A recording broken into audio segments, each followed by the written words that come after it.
Hey guys, welcome back to the channel. Our first story is titled, "My Parents Tried to Cut Me Off Financially to Control Me." Let me start by saying that growing up, I never thought I'd be in this situation. I'm Neil, 22 years old, and until recently, I was a college student living what I thought was a pretty normal life. My parents always seemed supportive and loving. They paid for my education, gave me a generous allowance, and made sure I had everything I needed. Little did I know, all of that came with some major strings attached. I guess I should have seen the signs earlier. My parents always had very specific ideas about what my life should look like. They wanted me to major in business, join their country club, and eventually take over the family company. Don't get me wrong, I appreciate everything they've done for me, but I've never been the corporate type. My passions has always been art and design. Throughout high school, I kept my true interests hidden. I'd spend hours sketching and painting in secret, while pretending to study finance and economics. When it came time for college applications, I applied to top business schools to make my parents happy, but I also sent out applications to some great art programs. When the acceptance letters started rolling in, I was thrilled to get into the Rhode Island School of Design. It's one of the best art schools in the country, and I knew it was where I really wanted to go. But when I told my parents, their reactions were less than enthusiastic. "Art school?" My dad scoffed. "And what kind of career do you think you'll have with that degree? You'll be living in our basement until you're 40. My mom wasn't much better. "Oh, honey, art is a nice hobby, but it's not a real job. You need to think about your future." I tried to explain how passionate I was about art, how I'd been secretly working on my portfolio for years, but they wouldn't listen. They insisted I go to the prestigious business school I'd also been accepted to, and since they were footing the bill, I felt like I had no choice. So, off I went to study business. Don't get me wrong, the school was great and I learned a lot, but every day felt like I was living someone else's life. I'd sit in lectures about market trends and investment strategies, daydreaming about color theory and composition. In my free time, I'd sneak off to the campus art building, watching enviously as other students worked on their projects. It wasn't until my junior year that things really came to a head. I'd been taking some art classes on the side, telling my parents they were electives for my business degree. One day, my art professor pulled me aside after class. "Neil," she said, her eyes shining with excitement, "your work is exceptional. Have you ever considered changing your major to art? I think you have real potential." For the first time in years, I felt a spark of hope. Maybe it wasn't too late to follow my dreams. With my professor's encouragement, I decided to talk to my parents about switching majors. I spent weeks preparing my argument, gathering information about career prospects for art graduates, and even putting together a portfolio of my best work. When I finally got up the courage to broach the subject with my parents during a weekend visit home, I was met with stunned silence. "You want to do what?" my father finally sputtered, his face turning an alarming shade of red. "I want to switch my major to art," I repeated, trying to keep my voice steady. "I've been taking some classes, and my professors think I have real talent. I could even—" "Absolutely not," my mother interrupted. "We didn't send you to one of the best business schools in the country so you could throw it all away on some pipe dream." "But Mom," I protested, "this isn't just a whim. I've been passionate about art my whole life. I've just been too afraid to tell you." My father stood up, pacing the room. "Afraid to tell us? We're your parents, Neil. We want what's best for you. And what's best is finishing your business degree and joining the family company like we always planned." "But that's not what I want," I said, my voice barely above a whisper. "What do you want?" My father's voice rose. "What about what we want? We've given you everything, Neil. A good home, the best education money can buy. And this is how you repay us?" The argument went on for hours. I tried to show them my portfolio, to explain how much this meant to me, but they wouldn't even look at my work. By the end of the night, we were all exhausted and frustrated. "Fine," my father said finally, his voice cold. "If you want to throw away your future on this art nonsense, go ahead, but don't expect us to pay for it. As of right now, you're cut off. I felt like I've been punched in the gut. Cut off? What do you mean? No more tuition payments, no more allowance, no more credit card. My mother chimed in. If you want to make adult decisions, you can support yourself like an adult. I couldn't believe what I was hearing. But how am I supposed to finish school? Where will I live? My father shrugged. That's for you to figure out, unless, of course, you want to reconsider this art school nonsense and stick to the plan we agreed on. I left my parents' house that night feeling lost and betrayed. I had less than a week before I had to return to school, and suddenly I had no idea how I was going to pay for it. My mind was reeling as I drove back to campus, trying to figure out what to do next. The next few days were a blur of panic and frantic planning. I met with a financial aid office, but with it being so late in the year, there weren't many options available.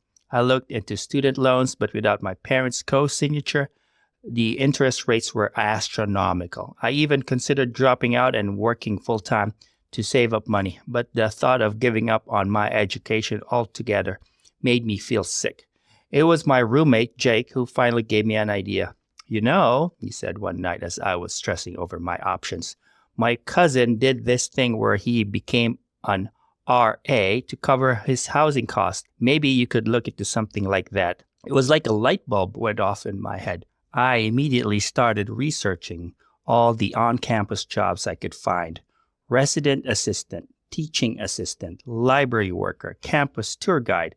I applied for everything. To my relief, I managed to snag a position as an RA for the upcoming semester. It wouldn't cover my tuition, but at least I'd have a place to live and a small stipend for food. For tuition, I took out some loans and applied for every scholarship I could find. It wasn't ideal, but it was a start. With my housing situation somewhat sorted, I turned my attention to my major. I knew I couldn't afford to switch to the art school outright, but I discovered I could add an art minor to my business degree without increasing my course load too much. It wasn't exactly what I wanted, but it felt like a compromise I could live with for now. The real challenge came when I returned to school. My parents had made good on their threat. My credit card was canceled. My allowance stopped, and I was on my own for the first time in my life. The transition was rough, to say the least. I had to learn how to budget, how to cook for myself instead of eating out, how to balance work and school in a way I never had before. There were nights I went to bed hungry because I'd miscalculated my grocery budget. There were mornings I showed up to class exhausted because I'd been up late dealing with dorm drama in my role as an RA. But you know what? As hard as it was also incredibly empowering. For the first time in my life, I was making my own decisions, supporting myself, and pursuing my passions, even if it was just through a minor for now. My parents, meanwhile, were not happy with my choice. They called regularly, alternating between guilt-tripping me and trying to bribe me into changing my mind. We just got an invitation to the Johnson's charity gala, my mother would say. Wouldn't you like to come? I'm sure Mr. Johnson would love to discuss internship opportunities at his firm. Of course, you'll need a new suit. We'd be happy to buy you one if you reconsider this art business. Or my father would call, your cousin Jason just got a new sports car for his birthday. Don't you want something like that? All you have to do is drop this art nonsense and come back to the plan. It was tempting sometimes, I won't lie. There were days when I was exhausted from juggling work and school, when my bank account was running low and my student loans were looming large, that I considered giving in. But every time I picked up a paintbrush or sat down at my drawing table, I knew I was on the right path. As the semester progressed, I threw myself into my art classes with a passion I've never felt for my business course. My professors noticed, and soon I was being encouraged to submit my work to student exhibitions and contests. To my shock and delight, I actually won a few of these contests. The prize money wasn't much, but it was enough to ease some of my financial stress. More importantly, it gave me the confidence to start selling some of my work online. I set up an Etsy shop selling prints of my digital artwork and taking on small commissions. At first, it was just a trickle of income, barely enough to buy art supplies. But as I built up a portfolio and got more exposure, things started to pick up. One day, about halfway through the semester, I got an email that changed everything. It was from a small indie game studio that had seen some of my character designs online. They were working on a new mobile game and wanted to commission me to create some concept art. I was over the moon. This was real paying art job. Exactly the kind of thing my parents said I'd never be able to get. The pay wasn't huge, but it was more than I'd make in a month at my campus job. Plus, it was experience in the field I actually wanted to work in. I threw myself into the project, spending every free moment working on designs. It was hard balancing this with my classes and RA duties. But I was so excited, I barely noticed how tired I was. When I finally submitted the finished work, the studio was thrilled. They even hinted at the possibility of more work in the future. This success gave me the courage to have another conversation with my parents. I called them up, heart pounding, and told them about the commission. "That's nice, honey," my mother said, her voice strained, "but it's just one job. It's not a career." "It could be tough," I insisted. "This studio said they might have more work for me, and I've been selling other art online too. I'm actually making money doing what I love." My father scoffed. "And how much money is that exactly? Enough to pay your tuition, your rent, your future?" I took a deep breath. "Not yet," I admitted, "but I'm working on it, and even if I never make as much as I would in business, I'll be happier. Isn't that what you've always said you wanted for me?" "Happiness doesn't pay the bills, Neil," my father retorted. "You need to grow up and face reality. This art thing is a phase, and the sooner you realize that, the better." I felt my heart sink. I had hoped that seeing my success, even if it was small, might change their minds, but it was clear they were as set in their ways as ever. "It's not a phase, Dad," I said, my voice firmer than I expected. "This is who I am. This is what I want to do with my life." "Then you're making a huge mistake," he replied coldly. "Don't come crying to us when you're struggling to make ends meet." The call ended on that sour note, leaving me feeling frustrated and more alone than ever. But it also strengthened my resolve. I was going to prove them wrong no matter what it took. As the semester went on, I continued to balance my business class with my art minor and freelance work. It wasn't easy, but I was happier than I've been in years. I was finally pursuing my passion, and even if the path was harder than the one my parents had laid out for me, it felt right. My online art business slowly grew. I wasn't making a fortune, but I was building a following and getting more consistent commissions. I even started saving a little money. Not much, but enough to make me feel more secure. Then, about a month before the end of the semester, I got another email that changed everything. It was from a major gaming company, one of the biggest names in the industry. They had seen my work for the indie studio and were impressed. They wanted to offer me a paid summer internship in their concept art department. I almost fell out of my chair when I read the email. This was a dream opportunity, the kind of thing art students competed fiercely for, and they had reached out to me, the business major who was still trying to prove to everyone, including myself, that I could make it as an artist.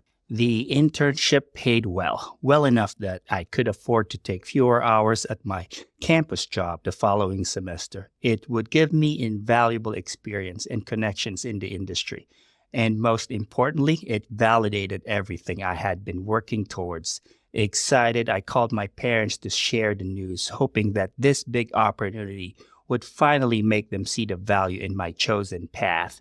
"Mom, Dad, you won't believe it," I exclaimed as soon as they picked up. "I got offered an internship with a big gaming company for the summer." There was a pause on the other end of the line. "A big gaming company?" my father repeated. "As in a video game company?" "Yes," I said, my enthusiasm undimmed. "It's one of the biggest in the industry." They saw my work and reached out to me directly. "This is a huge opportunity." I heard my mother sigh. "Oh, Neil, video games? Really? I thought you'd grown out of that phase." My heart sank. "It's not a phase, Mom. This is a legitimate career path.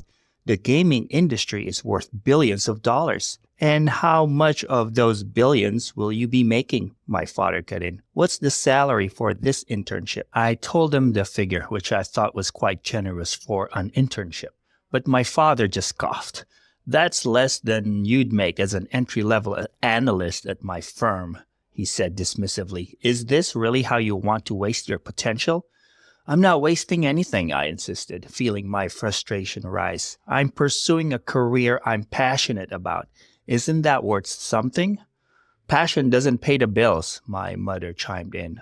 We just want you to have a stable, respectable career. Is that too much to ask? I felt like I was banging my head against a wall. No matter what I achieved, no matter how I tried to explain it to them, they just couldn't or wouldn't understand. You know what? I said, my voice shaking with emotion. I'm done trying to convince you. I'm going to take this internship and I'm going to pursue my art career. If you can't support that, then maybe we shouldn't talk for a while. There was a shocked silence on the other end of the line. What are you saying? My mother finally asked, her voice small. I'm saying that I need space, I replied, feeling a strange mix of sadness and relief.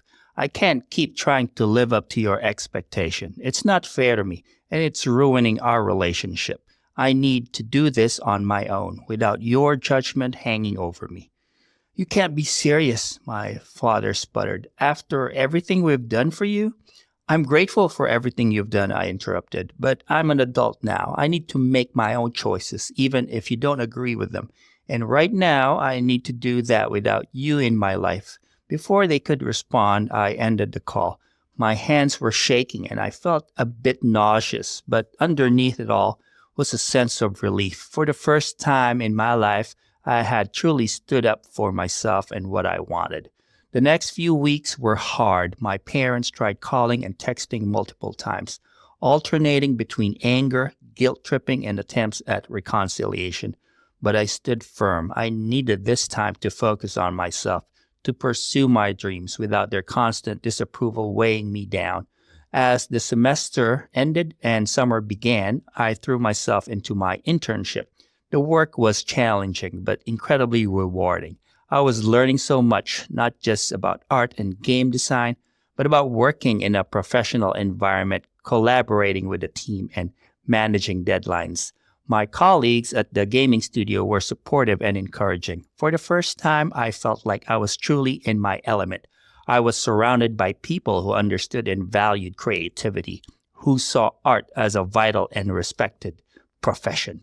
As the weeks passed, I found myself growing more confident in my abilities and my chosen path. The money I was earning from the internship, combined with my savings from freelance work, meant I was financially stable for the first time since my parents cut me off. When the internship ended, the studio offered me a part-time position I could do remotely while finishing my degree. It wasn't a full-time job offer yet, but it was a foot in the door and a steady income doing what I loved. As I prepared to return to school for my senior year, I made a big decision. I switched my major to art with a minor in business. It would mean an extra semester to graduate, but I knew it was the right choice for me. It's been 6 months since I last spoke to my parents. Sometimes I miss them, and I hope that one day we can reconnect on more equal terms. But for now, I know this separation is necessary. I'm learning to trust myself, to value my own judgment and aspirations over others' expectations. It's a lesson I had to learn eventually, and I'm glad it was sooner rather than later, even if I wish it was under better circumstances. To anyone out there facing a similar situation, my advice is this. Believe in yourself, even when no one else does. It's okay to struggle, to make mistakes, to take the long way around. What matters is that you're true to yourself and your passions. The journey isn't over. I still have a lot to learn, both about art and about life. But for the first time, I'm excited about the future. My future on my terms, and that's worth more than any amount of financial support or parental approval ever could be. Here are my thoughts about this story. First off, can we talk about the sheer guts it takes to stand up to your parents like that? I mean, I get sweaty palms just thinking about telling my mom I forgot to take the chicken out of the freezer. But this dude, he's out there changing his whole life path and standing his ground. Crazy respect. Now, I know some of you might be thinking, come on, the parents were just looking out for him. And yeah, I get it. We've all had those moments where our parents' advice turned out to be solid gold, but there's a fine line between guidance and control. And these folks, they pole vaulted over that line like it was an Olympic sport. And guys, don't get me wrong, I get where his parents are coming from. I really do. They wanted the best for their kid and they wanted him to have a stable future where they wouldn't have to worry for him and his finances. Any good parent would feel the same way. It's why so many parents encourage their kids to pick up their passion as a hobby and not a career. A fair thing to put into consideration, considering it's a genuine psychological effect that making money off of your passion might make it less enjoyable. But with all the internships, all the work put in, I think that Neil knows what he's getting into and understands the kind of work that needs to be put in to keep your head afloat in the tsunami that is having a stable income in art. His parents should have acknowledged that. What really got me was how Neil kept pushing forward even when everything seemed to be falling apart. Dude's parents completely cut him off financially. Dick move, by the way, and instead of crawling back with his tail between his legs, he's out here hustling like a boss. RA job, scholarships, selling art online. My man was working hard. And can we talk about that plot twist with a game studio internship? It's like the universe was finally throwing our boy a bone, but then his parents had to go and rain on his parade. Seriously, who peed in their cornflakes? That's about as good of a promising future in art as you'll get when you're a college student with however many jobs Neil is working with on the side. Crazy motivation in that one. The part that really struck a chord with me was when Neil finally decided to cut ties with his parents. That couldn't have been easy. I mean, these are the people who raised him, who he probably looked up to for most of his life. Cutting them off must have felt like amputating a limb, but sometimes you gotta do what you gotta do for your own sanity and growth. It got me thinking about my own life. You know, how many times have I let someone else's expectations hold me back? How many dreams have I shelved because someone told me they weren't practical? It's a scary thought, but also kind of exciting. Like, what could we all achieve if we just said, screw it, and went all in on our passions? Now, I'm not saying we should all go out and burn bridges with our families or quit our day jobs to become underwater basket weavers or something, but maybe there's a middle ground. Maybe it's about finding the courage to have those tough conversations, to set boundaries, to carve out space for our dreams, even if they don't fit the mold others have set for us. And let's be real, Neil's journey is far from over. He's still got that extra semester of college, and then he's diving headfirst into a competitive industry. It's not going to be all rainbows and unicorns, but you know what? I've got a good feeling about him and his future. He's got grit, talent, and now he's got experience standing up for himself. That's a pretty solid foundation, if you ask me. And now, guys, we will move on to the second story of the video. Please like the video if you have enjoyed it so far. The story starts like this. My sister-in-law tried to hijack our family vacation plans. My name is Molly. I'm 32 years old, and I've been married to my wonderful husband, Marcus, for 5 years now. We have 2 beautiful children, Katie, who's 4, and Lucas, who just turned 2. Life has been pretty great for us, all things considered. We both have stable jobs, a nice house in the suburbs, and a loving family. But there's one thorn in our side that we can't seem to shake off. My sister-in-law, Ariel. Now, don't get me wrong, I'm not the type of person who hates their in-laws on principle. In fact, I get along with Marcus's parents and his older brother, but Ariel is different. Well, she's a special case. Ariel is Marcus's younger sister by 3 years. She's always been the baby of the family. And boy, does she milk it for all it's worth. From what Marcus has told me, she's been spoiled rotten since childhood. Their parents bent over backwards to give her everything she wanted, and as a result, she grew up with a massive sense of entitlement. When Marcus and I first started dating, Ariel was actually quite nice to me. She would invite me for coffee, ask about my life, and seemed genuinely interested in getting to know me.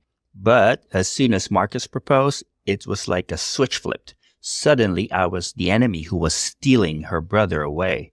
The wedding planning was a nightmare. Ariel insisted on being the maid of honor, even though I had already asked my best friend. Tried to change our color scheme because she didn't look good in the bridesmaid dresses, and even attempted to convince Marcus that we should postpone the wedding because she had a bad feeling about it. Thankfully, Marcus stood his ground and supported me through it all. After we got married, things didn't get much better. Ariel would constantly show up at our house unannounced, expecting to be fed and entertained. She'd criticize my cooking, my decorating choices, even the way I folded laundry. When I got pregnant with Katie, she insisted on being in the delivery room. Absolutely not, and then tried to argue that the baby should be named after her.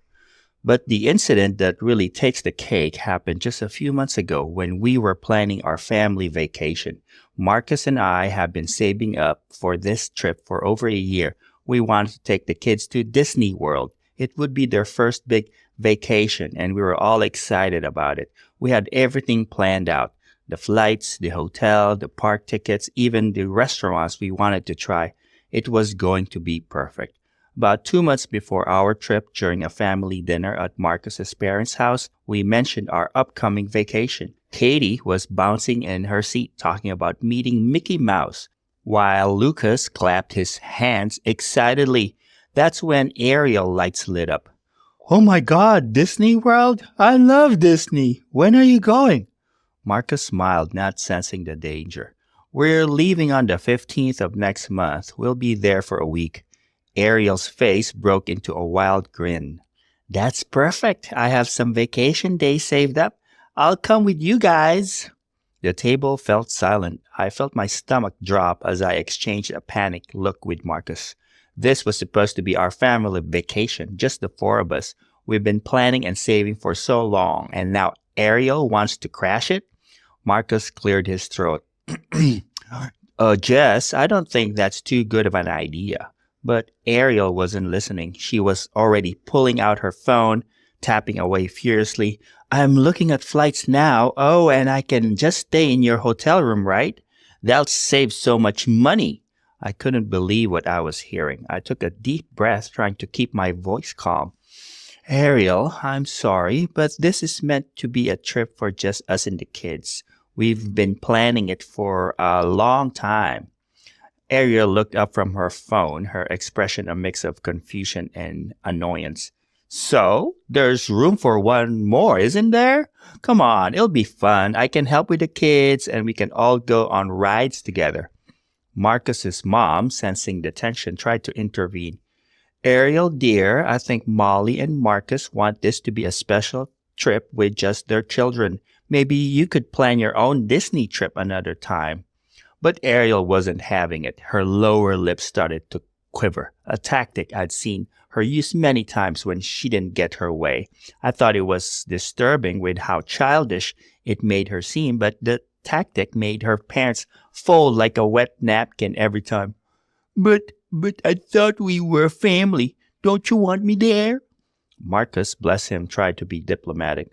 "Of course, we love having you around, Jess, but this is a special trip we've been planning for a long time. It's important for us to have this time just with the kids." Ariel's quivering lips transformed into a full-on pout. "I can't believe you're excluding me like this. After everything I've done for you guys? Remember when I helped paint the nursery? And when I babysat Katie that one time?" I had to bite my tongue to stop myself from pointing out that her help with the nursery had resulted in us having to repaint the entire room, and her one-time babysitting Katie had ended with a frantic call to us because she couldn't handle a crying toddler. Marcus's dad, usually the quiet one, spoke up. Ariel, you need to respect their decision. They're allowed to have a vacation with just their immediate family. Ariel's face turned red.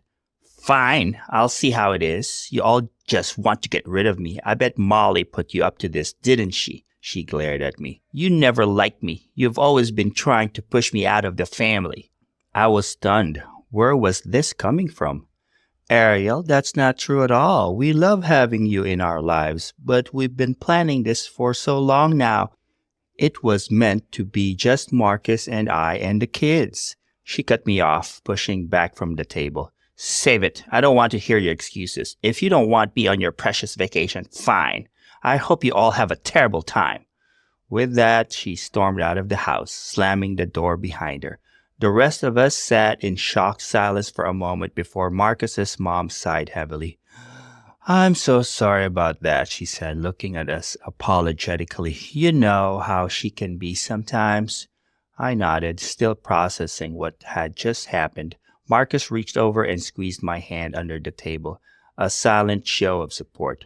We thought that would be the end of it. Ariel would sulk for a while, then get over it. Boy, were we wrong. Over the next few weeks, Ariel launched on a full-scale campaign to insert himself into our vacation plans. It started with daily phone calls to Marcus, alternating between guilt-tripping, I can't believe you'll exclude your own sister, and bargaining, what if I just came for part of the trip? When that didn't work, she moved on to more drastic measures. She showed up at our house one evening, eyes red and puffy from crying, begging us to reconsider. Please, she sobbed. I'm so lonely. This trip means everything to me. I felt a twinge of sympathy, but I stood firm. Ariel, I understand you're upset, but this doesn't change anything. This is our family vacation. She left that night in tears, and I thought maybe, just maybe, she had finally gotten the message. But oh, how naive I was. A few days later, I got a call from Marcus's mom. She sounded worried. Molly, honey, I hate to bother you with this, but, well, Ariel came to us asking for money. She said she needed it for a plane ticket and park passes for your Disney trip. I was speechless for a moment. She what? Marcus's mom sighed. I know. We told her no, of course. We know you don't want her on this trip, but I thought you should know she's still trying. I thanked her for letting me know, my mind reeling. How far was Ariel willing to go? The answer came about a week later when I got a notification from our Disney resort. Thank you for adding a guest to your reservation, it read. My heart dropped. I immediately called the resort, and sure enough, someone claiming to be me had called and added Ariel to our room reservation. I was livid. I explained the situation to the very understanding customer service rep, who helped me remove Ariel from our reservation and put a password on our account to prevent any further changes. When I told Marcus what had happened, he was furious. He immediately called Ariel, putting her on speakerphone so I could hear. Ariel, what the hell are you doing? He demanded as soon as she picked up. What are you talking about? She asked, feigning innocence. Don't play dumb, Marcus snapped. You called our resort pretending to be Molly and added yourself to our reservation. That's crossing a line, Jess. There was a pause. Then Ariel's voice came back small and guilty. I just wanted to be included. You guys are always leaving me out. Marcus took a deep breath, clearly trying to control his temper. Ariel, listen to me carefully. This trip is for me, Molly, and our kids, not you. Not mom and dad, not anyone else. Just us. You need to accept that and stop trying to force your way in. What you did was not okay. If you pull anything like this again, we're going to have to seriously reconsider how much we interact with you. Ariel started to protest, but Marcus cut her off. No, I don't want to hear it. You owe Molly an apology. Then you need to back off. Do you understand? There was a long silence, then a quiet.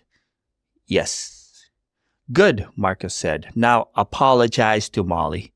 Ariel's apology was grudgingly at best, but I accepted it, hoping this would finally be the end of the drama. For a while, it seemed like it was. The next couple of weeks passed without incident. No calls, no surprise visits, no attempted reservations changes.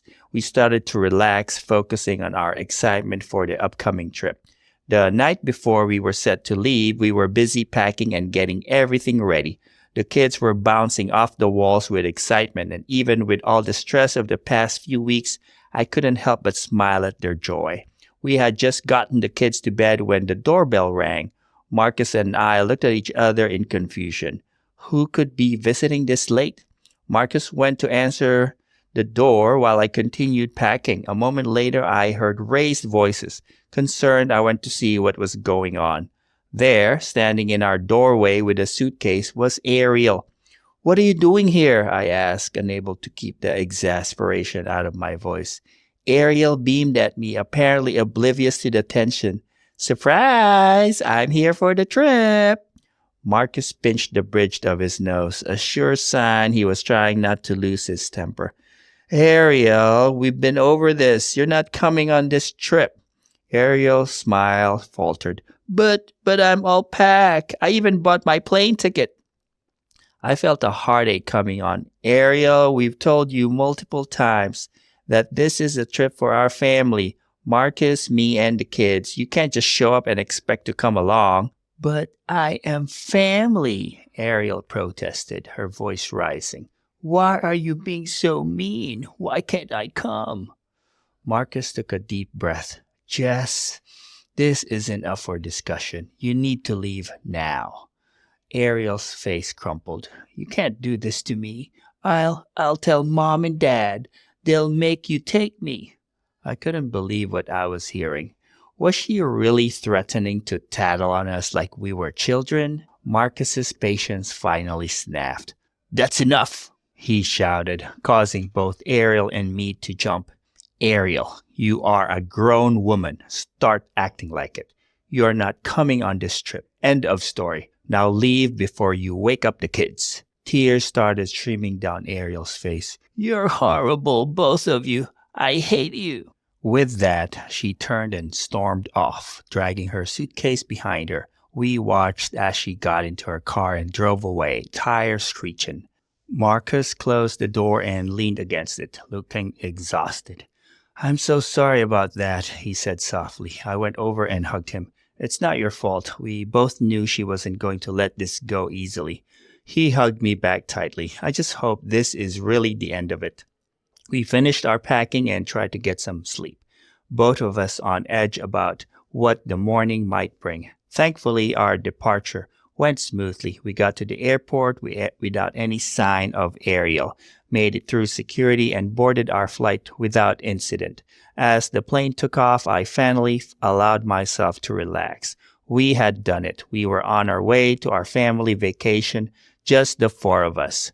The trip itself was magical, seeing the wonder and joy on our children's faces as they explored the parks, met their favorite characters, and experienced the rides was everything we had hoped for and more. We created so many precious memories. Katie's delight at having breakfast with the princesses, Lucas's wide-eyed amazement at the fireworks show, the four of us laughing together as we got soaked on Splash Mountain. It wasn't until we were back home looking through our photos and reliving the memories that we fully appreciated how important this trip had been for us as a family. The time we spent together away from work and school and daily responsibilities had brought us closer together. As for Ariel, well, the silence between us stretched on long after we returned from our trip. Weeks turned into months, and still, we heard nothing from her directly. Marcus would occasionally get updates from his parents, but it seemed Ariel was content to pretend we didn't exist. It wasn't until Katie's birthday party, nearly 6 months after our Disney trip, that we saw Ariel again. Marcus's parents had practically begged us to invite her, hoping it might be a chance to mend fences. Against my better judgment, we agreed.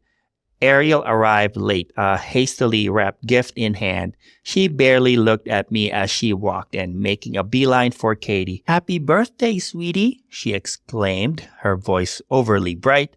"Look what Aunt Ariel got you." Katie, ever the polite child, thanked her and started to unwrap the gift. It was a Disney princess dress. Cinderella, to be exact. My heart sank, of course. Ariel couldn't resist one last dig. "Do you like it?" Ariel asked, shooting a triumphant glance my way. "I thought since you had so much fun at Disney World, you might want a souvenir." I bit my tongue, not wanting to cause a scene at Katie's party. Marcus, sensing the tension, quickly ushered Katie away to play with her friends. As the party went on, Ariel made a point of avoiding me, chatting with other guests and fawning over the kids. When it was time to sing "Happy Birthday," she positioned herself directly opposite me, her eyes challenging as we sang. Finally, as guests started to leave, Ariel approached me. For a moment, I thought she might apologize. Instead, she leaned in close and whispered, "I hope you're happy. You got your perfect little family vacation, and all it cost you was your relationship with your sister-in-law." Before I could respond, she turned on her heel and left, not even saying goodbye to Marcus or the kids. After the party, Marcus and I talked about what had happened. We both agreed that Ariel's behavior was unacceptable and that until she could sincerely apologize and change her ways, we needed to limit our interactions with her. In the months that followed, Ariel continued to be a thorn in our side. She would make snide comments at family gatherings, post passive-aggressive messages on social media, and try to turn Marcus's parents against us. It was exhausting and frustrating, but we stood our ground. We didn't regret our decision to keep our vacation as a family-only trip. If anything, Ariel's subsequent behavior only confirmed that we had made the right choice. Our time at Disney World had been magical, filled with precious moments and memories that we would cherish forever. We had stood united as a family, setting boundaries and protecting our time together. As I finish writing this, Katie is back to asking to look at the Disney photos again. She's still so fascinated by the experience, and I think we'll make another trip there sometime soon. I join Katie in looking through the photos sometimes, each one a reminder of the wonderful time we had. There's one of all four of us beaming in front of the castle, Mickey's ears on our heads. As I look at our smiling faces, I know we made the right decision. Family dynamics can be complicated, and sometimes, despite our best efforts, relationships can't be salvaged. But as I sit here with my daughter, reliving our magical vacation, I'm reminded of what truly matters, the love and happiness within our immediate family. The situation with Ariel remains unresolved, a lingering tension that we've learned to live with. It's not the outcome I would have chosen, but I've come to accept that we can't control others' actions or feelings. We can only control our own responses and continue to prioritize the well-being of our immediate family. Our family may not be perfect, our extended relationships may be strained, but the love within our little unit is strong, and in the end, that's what counts the most. Here are my thoughts about this story. Guys, can we just take a moment to appreciate Molly and Marcus? These two are like the ultimate tag team of patience and boundary setting.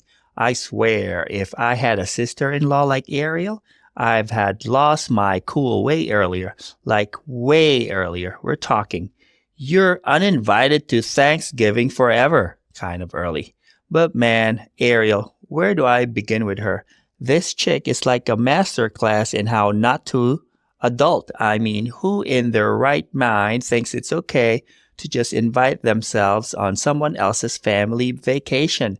And not just any vacation, but frickin' Disney World?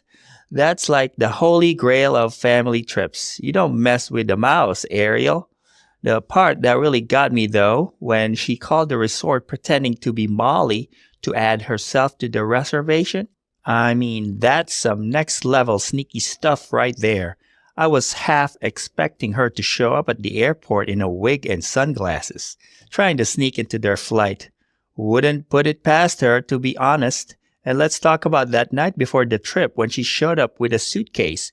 I swear I could feel Molly's blood pressure rising through the screen. Can you imagine? You're all packed, kids are finally asleep, you're probably dreaming about Mickey-shaped waffles, and then bam! Crazy sister-in-law at the door ready to ruin everything. I would have lost it. Straight up lost it. And none of that is even touching on just Ariel. Just the way she speaks, acts, and generally works her logic is so childish I could scream. It's like dealing with a toddler in an adult brain. What the heck?